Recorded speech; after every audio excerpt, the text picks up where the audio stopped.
সেদিন আমি মেসেঞ্জারে ঢুকলাম, মেসেজে গিয়ে আমি একটি মেসেজ পেলাম, যেটা একজন মেয়ের মেসেজ ছিল, অনেক লম্বা মেসেজ, এবং এই মেসেজে একটা সুন্দর মেসেজ আছে, যেটা আমি তোমাদেরকে শেয়ার করতে চাই। যেহেতু এটা অনলাইনে যাবে, অনেক মেয়েরা এটা শুনবে, অনেক বোনরা এটা শুনবে, অনেক কিছু শেখার আছে। একজন মেয়ে মেসেজ দিয়েছে যে, হুজুর, আমার বাবা অনেক বড়লোক মানুষ, অনেক রিচেস্ট, তো আমি অনেক বড়লোক পরিবারের একজন মেয়ে।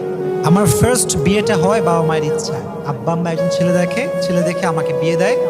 ছেলেটা অনেক ভালো, সেই হিসেবে আমাকে বিয়ে দেওয়া হয়েছে, এবং আমি জানি যে yes, he is a good person, তাকে বিয়ে করতে হবে আমার। আমি বিয়ে করেছি।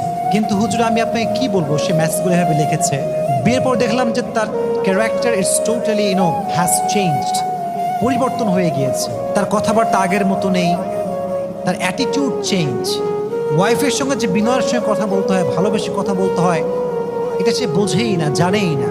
আমি অনেক ছোট ছিলাম সে সময়ের কথা, তো আমি কিছু বুঝতাম না যে আসলে স্বামী এরকম কেন করে।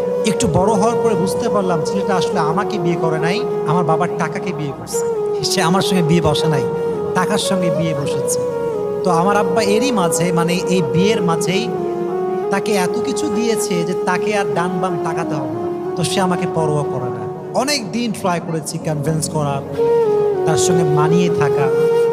মেয়েরা অনেক মানিয়ে থাকে, পরিবার, হাজারো পরিবার টিকে আছে শুধুমাত্র একটা নারীর ইচ্ছার উপরে।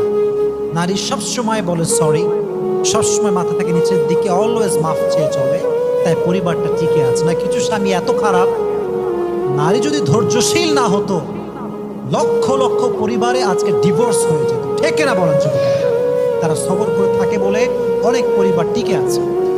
তো সে বলল, হুজুর, আফটার লং টাইম আমি বুঝতে পারলাম যে না, actually he is not perfect man for me, I need to take divorce, এটা ছাড়া কোনো অপশন আমার কাছে নেই।